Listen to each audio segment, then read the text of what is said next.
Hai everyone, welcome to Om Brewok Story. Semoga kalian sehat selalu dan diberikan rezeki yang berkah ya. Kali ini Om akan membawakan alur cerita film India horror komedi yang berjudul Boat Police, keluaran tahun 2021. Film ini menceritakan kisah dua saudara yang berpura-pura menjadi pemburu hantu. Pekerjaan mereka adalah menipu orang-orang yang mengalami masalah dengan arwah penasaran. Dengan kecerdikannya, mereka bisa mendapatkan keuntungan yang sangat besar dari calon korbannya. Tetapi suatu hari mereka malah harus melawan roh jahat beneran.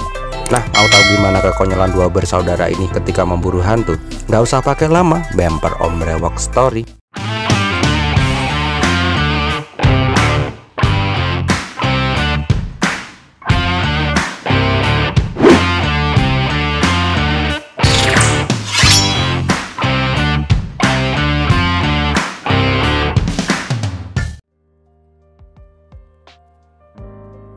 Awal kisah diperlihatkan sebuah mobil Ghostbuster yang mendatangi sebuah rumah yang kelihatannya angker. Ternyata di rumah itu ada mbak-mbak yang sedang kesurupan, dan masuklah dua mas-mas itu dengan slow motion. Dua bersaudara pemburu hantu itu bernama Boti dan Ciku. Di sini dua bersaudara ini langsung menjalankan tugasnya. Di dalam rumah terlihat kamar yang porak-poranda, dan tiba-tiba muncul mbak-mbak yang mirip Kunti versi India. Di sini Ciku mencoba bernegosiasi dengan mbak hantu itu. Tetapi dia malah diludahin. Kalau bukan hantu udah gua emot loh. Nggak pakai lama, mbak hantu itu langsung mencoba menyerang Cingku. Tetapi di sini terlihat Boti malah dengan santainya mencari barang bukti di sana. Ketika adiknya sedang diperkaos oleh Mbak Kunti, Boti menemukan sebuah tabung gas helium. Tak lama dia langsung mencegah perbuatan amoral hantu itu dengan suara yang berat. Ternyata semua itu adalah akal-akalan dari mbak hantu itu aja. Dia berpura-pura kesurupan karena dia menolak dijodohkan oleh orang tuanya. Di sini Boti malah menawarkan kesepakatan kepada mbak hantu itu agar mereka sama-sama mendapatkan untung.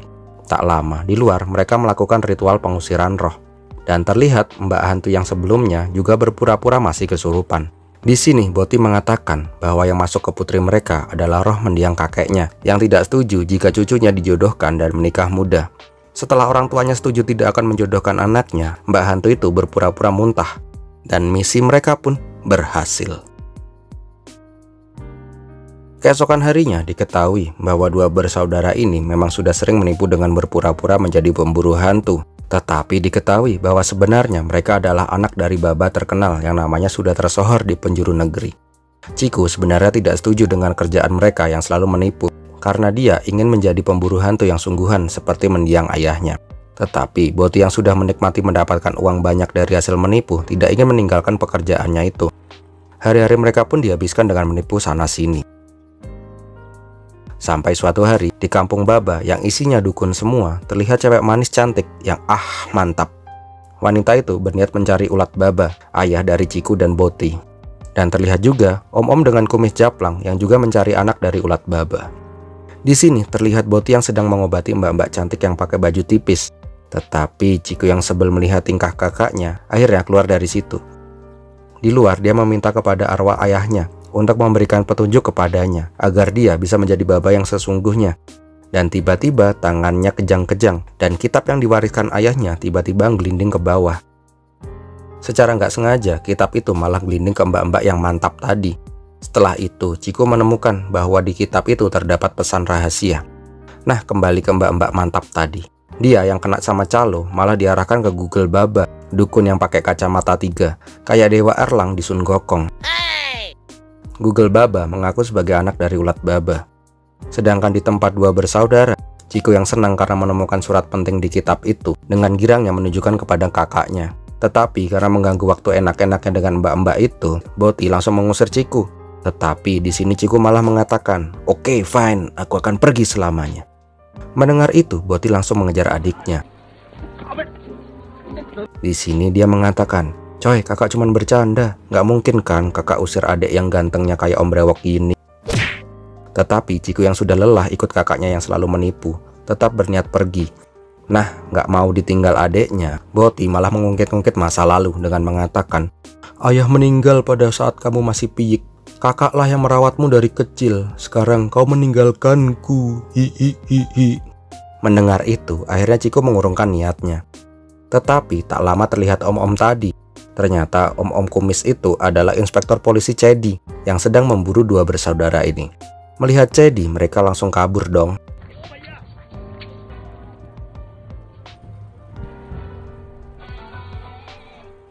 Tak lama terlihat mbak-mbak mantap tadi yang sedang bersama Google Baba. Merasa Google Baba akan menipu mbak-mbak mantap itu, Ciku langsung membongkar penyamarannya. Karena sudah nggak ada waktu karena dikejar-kejar sama Cedi, akhirnya mbak-mbak itu diajak masuk ke mobil Ghostbuster mereka. Di sini diketahui bahwa nama mbak-mbak mantap itu adalah Maya. Di sini Maya menjelaskan bahwa di kampungnya dulu pernah diteror oleh roh jahat dan dulu roh itu berhasil disegel oleh ayah mereka. Tetapi akhir-akhir ini sosok hantu itu tiba-tiba muncul lagi ketika 2 minggu yang lalu ayahnya meninggal. Semenjak saat itu, sering muncul sosok hantu di kampungnya. Karena hal itulah pabrik teh keluarganya terancam bangkrut karena para karyawan di sana tidak mau kerja lagi karena takut dengan sosok hantu itu. Awalnya Maya tidak percaya, tetapi pada saat dia pulang sendirian dari pabrik, dia dikagetkan oleh sosok menyeramkan. Dan ketika Maya berkata bahwa roh jahat itu bernama Ki Kandi, Ciku langsung menyadari nama itu tertulis di kitab ayahnya. Di sini mengetahui ini adalah peluang besar, Boti langsung mematok harga yang mahal untuk jasa mereka. Tetapi Ciku di sini malah mengatakan bahwa kerjaan mereka kali ini adalah garansi kerjaan ayahnya dulu. Singkat cerita, mereka akhirnya sampai di kampungnya Maya. Di sini mereka disambut oleh bocil-bocil di sana. Terlihat juga anak kecil yang sendirian. Tetapi ketika digoda oleh Boti, dia malah nyolot. GG nih bocah. Sesampainya di kediaman Maya, Boti malah menganggap ini sebagai liburan karena rumah Maya terlihat sebagai villa mewah dan dia juga berharap mendapatkan bayaran yang banyak dari kerjaan ini. Tak lama perhatian Boti teralihkan oleh sesuatu yang menonjol tapi bukan bakat. Maksudnya teralihkan oleh mbak-mbak montok yang sedang naik kuda. Wanita itu adalah kakaknya Maya yang bernama Kanika. Tetapi di sini Kanika terlihat menyebalkan dengan meremehkan dua bersaudara ini. Karena lama di London, dia tidak percaya dengan hantu. Tak lama keluar juga manajer dari pabrik itu yang bernama Hari. Dia terlihat senang karena anak-anak dari ulat baba sudah datang. Setelah itu, Maya mengumpulkan warga desa dan memperkenalkan dua Ghostbuster ini agar warga desa tidak resah lagi. Tetapi dengan sombongnya, Boti malah menantang Ki Kandi untuk keluar dan menghadapinya. Jelas saja semua orang malah menjadi ketakutan. Malam harinya, warga desa terlihat langsung masuk rumah masing-masing. Tetapi ada satu orang yang keluar rumah karena kebelet boker. Karena nggak punya WC di rumah, mau nggak mau dia harus ke jamban di kebon. Istrinya yang nggak mau ditinggal sendirian di rumah, akhirnya ikut menemani suaminya tercinta itu. Di tengah jalan muncul sosok menyeramkan yang membuntuti mereka. Dan sesampainya di jamban, nih om-om bukannya boker, malah minum ciu. Emang bangsat nih cowok, istrinya ketakutan dia malah minum ciu di jamban. Nah di luar, istrinya malah melihat sosok yang, sudahlah. Dengan ketakutan, dia akhirnya langsung masuk ke jamban. Di dalam jamban, mereka kembali melihat sosok nyeremin. Jelas saja mereka langsung ngacir. Keesokan harinya, dua bersaudara ini disalahkan karena kemarin mereka menantang Ki Kandi. Warga juga mengusir mereka karena bukannya mengusir hantu, ini hantunya malah jadi lebih ganas. Di sini Maya mencoba menenangkan para warga. Ciku kemudian menjelaskan bahwa mereka berjanji akan mengusir roh jahat itu dan dia meminta waktu untuk itu. Akhirnya mereka mendapatkan kembali kepercayaan warga lagi. Akhirnya warga pun kembali mau bekerja di pabrik lagi. Tak lama Kanika berbicara dengan adiknya agar Maya setuju untuk penjual pabrik dan perkebunan itu agar mereka bisa pindah ke London. Kanika mengatakan bahwa pabrik tua ini paling tidak akan bertahan lama, mending dijual aja. Tetapi Maya tidak mau karena pabrik ini adalah warisan dari mendiang ayahnya dan sebagian besar warga desa bergantung mencari nafkah di pabrik itu. Diperlihatkan juga Ciku yang mulai melakukan investigasi. Sedangkan Boti malah jalan-jalan gak jelas dan godain Kanika yang lagi ngevlog. Duh mbak, gak dingin apa cuman pakai singlet kutang gitu. Di sini Kanika memperingatkan Boti bahwa dia tidak takut dengan hantu dan hantu itu tidak ada. Sore harinya terlihat anak-anak yang penasaran dengan mobil Ghostbuster. Boti yang memang dasarnya om-om usil malah langsung menakuti mereka. Tetapi ada satu anak yang nyolot tadi yang gak takut. Anak ini bernama Titilia. Terlihat Titili mencoba mengajak bermain Boti. Tetapi ketika Boti menerima telepon, bocil itu udah hilang entah kemana. Di ruangan Maya terlihat Ciku yang sedang memandangi sebuah foto. Di dalam foto itu ada sosok ayahnya yang dulu mengusir roh Ki Kandi. Karena tidak memiliki foto ayahnya, Maya memberikan foto itu ke Ciku. Di sini Maya menanyakan perkembangan investigasi Ciku dan Boti. Tetapi Ciku mengatakan bahwa saksi mata tidak memberikan informasi yang berguna. Seketika Maya teringat sesuatu bahwa di dalam foto itu masih ada satu orang yang masih hidup. Tak lama mereka menemui Tuan Santu. Dia menceritakan semuanya. Dulu istrinya yang bernama Manju pergi sendirian ke dalam hutan untuk mencari buah liar. Tetapi ketika kembali dia sudah nangkring di atas atap kayak Spider-Man. Setelah itu ulat baba datang ke desa mereka dan melakukan ritual pemburuan hantu. Di pohon tua di tengah hutan tiba-tiba Manju muncul dan menyerang dirinya. Singkat cerita, ulat baba berhasil menjebak Manju yang kerasukan Ki Kandi. Dan dia berhasil menyegel Ki Kandi di dalam tulangnya dan memasukkannya ke dalam gentong suci. Tetapi karena ritual itu, nyawa Manju ikut tersegel di dalam gentong dan akhirnya dia pun tewas.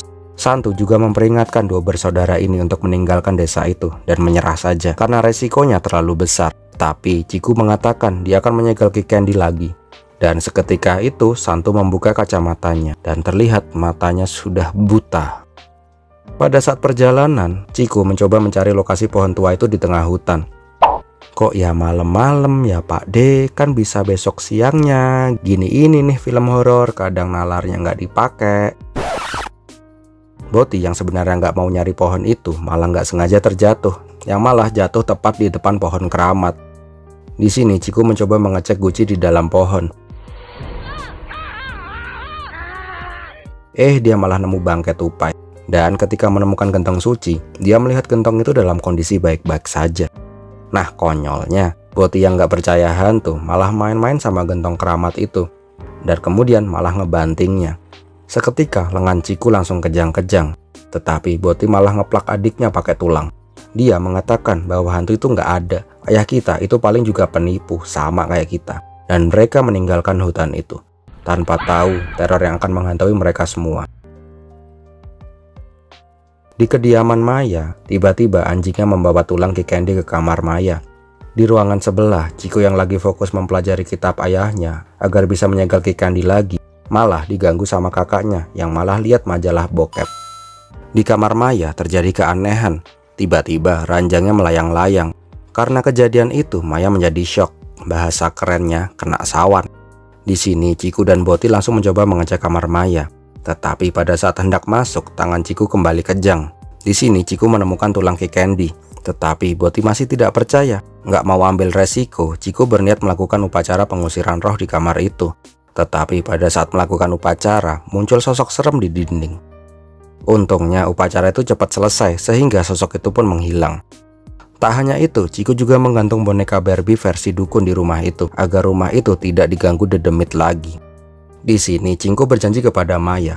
Maya, aku berjanji akan menyegel hantu itu agar kau bisa tenang dan aku tak akan pergi sebelum misi ini berhasil. Kau tidak usah khawatir, aku tidak akan meminta bayaran atas jasaku ini. Besok malam bulan purnama, aku akan melakukan ritual darah di sini.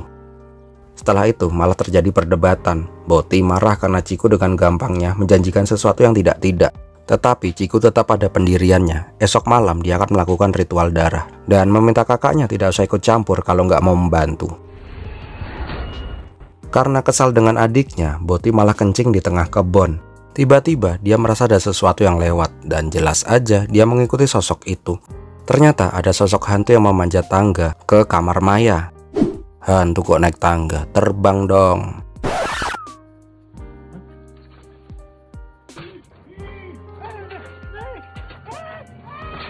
Mengetahui itu adalah hantu jadi-jadian, Boti akhirnya mengejar sosok leak itu. Karena dikejar om-om ganteng, sosok hantu itu malah ngebegal sepeda. Yakin kasihan mas-masnya nih. Singkat cerita, akhirnya Boti berhasil menangkap sosok hantu itu. Ternyata itu adalah manajer Hari. Nah, akhirnya kejawab semua bahwa selama ini Harilah yang berpura-pura menjadi sosok Ki Kandi.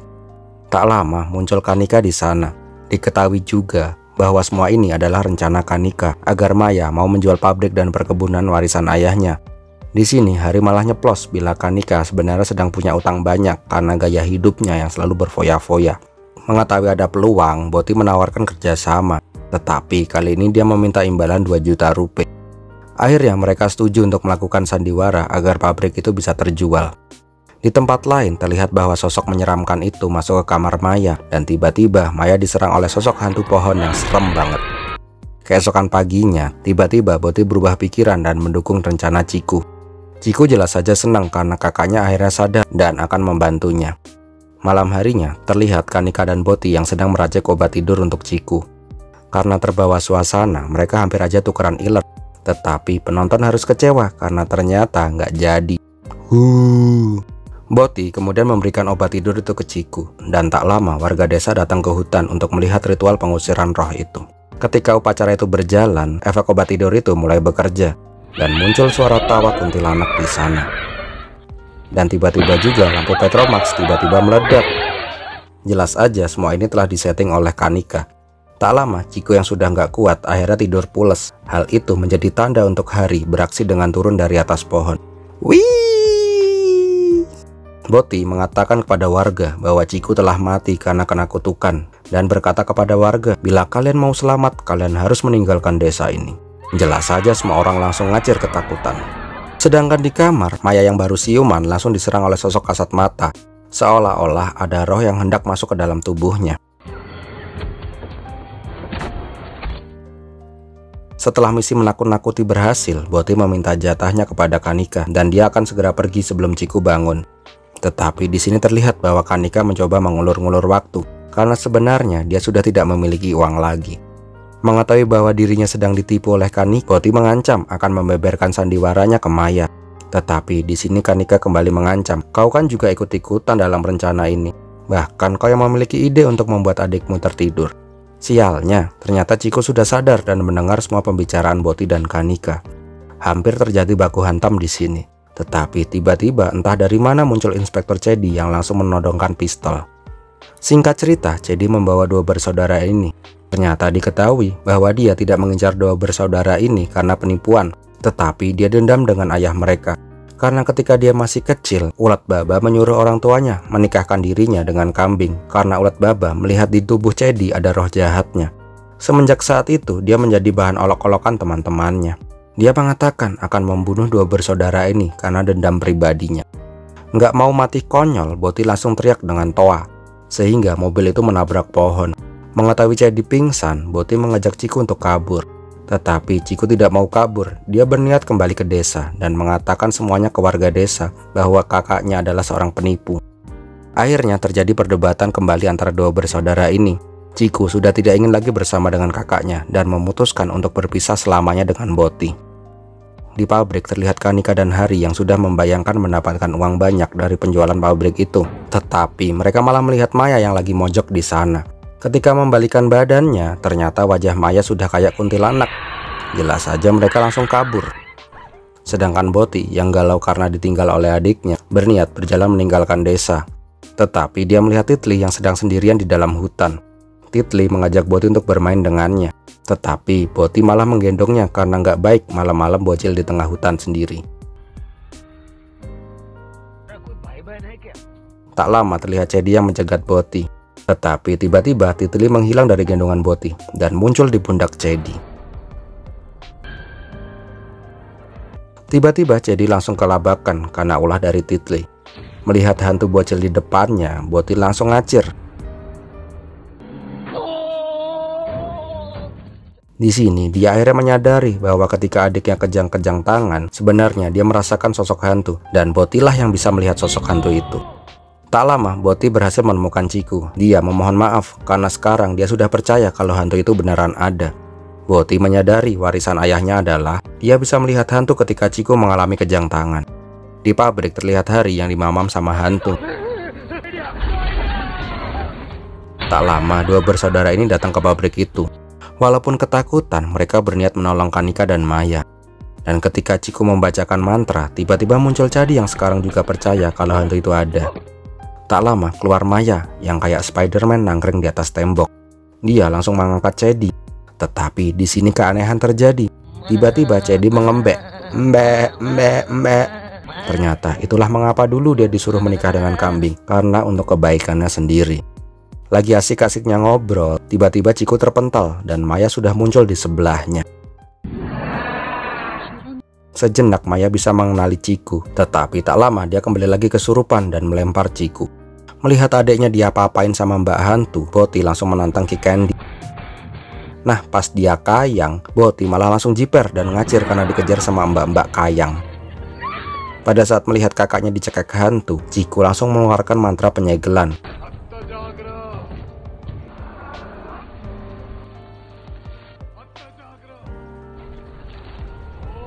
Kali ini walaupun tanpa kitab, dia berhasil mengeluarkan Ki Candy dari tubuh Maya tanpa membunuhnya. Boti jelas saja senang karena kali ini Chiku bisa lebih hebat dari ayah mereka karena bisa menyegel Ki Candy tanpa membunuh Maya. Tetapi Chiku mengatakan, aku tidak menyegelnya kok, aku tadi membacakan mantra transfer roh. Aku mentransfer Ki Candy ke dalam tubuhku. Tetapi tiba-tiba Boti mengeluarkan rambut dari mulutnya. Fix kalau di Indonesia namanya santet nih. Ternyata Chiku salah mentransfer roh. Dia malah mentransfer roh Ki Candy ke dalam tubuh Boti. Jelas saja melihat itu semua langsung ngacir. Tetapi Chiku memutuskan untuk menghentikan kakaknya. Tak lama, Maya sekilas melihat ingatan dari Ki Candy. Di dalam terjadi perkelahian antara kakak dan adik konyol ini. Ketika hendak membunuh Chiku, sejenak Boti tersadar. Karena dia tidak ingin menyakiti adiknya, Boti mencoba bunuh diri. Untungnya Maya segera datang dan berteriak, "Titlia!" Maya mengatakan bahwa Ki Candy sebenarnya tidak ingin menyakiti orang. Dia hanya ingin mencari anaknya. Dan ketika Chiku menyentuh kakaknya, dia melihat masa lalu Ki Candy. Diperlihatkan Ki Candy adalah seorang pelayan di rumah company. Ketika hendak diperkaos, dia berhasil melawan dan lari bersama anaknya. Di dalam hutan, dia menyuruh anaknya untuk bersembunyi. Tetapi sialnya, dia malah berhasil tertangkap dan dibakar hidup-hidup. Akhirnya mereka semua berniat membantu Ki Candy mencari arwah Titlia. Di tengah hutan, Chiku kembali mendapatkan penglihatan masa lalu. Titlia yang berhasil kabur ternyata ditembak oleh company itu dan tewas di hutan itu. Chiku kemudian menyuruh Ki Candy untuk memanggil Titlia. Dan tak lama arwah Titlia pun muncul. Melihat ibunya, Titlia kecil langsung memeluk ibunya. Dan arwah mereka pun akhirnya bisa terbebas dan pergi ke alam baka dengan tenang. Akhirnya misi pertama dua bersaudara ini untuk mengusir hantu sungguhan pun berhasil. Dan filmnya pun berakhir. Di akhir film diperlihatkan Cedi yang mengakui bahwa ulat baba adalah penyelamatnya. Dan memberikan julukan kedua bersaudara somplak ini dengan julukan Bot Polis yang artinya polisi hantu. Dan di post after credit Cedi keluar dari kepolisian dan saat ini menjadi manajer Bot Polis. Dan tamat. Wah, gimana nih sob filmnya? Semoga terhibur ya, jangan diambil serius ya, namanya juga film. So, bagi kalian suka dengan video ini, silahkan untuk like, komen, dan share. Jangan lupa juga bagi yang belum subscribe untuk subscribe dan klik lonceng notifikasi agar kalian gak ketinggalan video-video terbaru dari channel Om Brewok Story. Terima kasih sudah menonton, Om Brewok pamit, Pir Milatihin.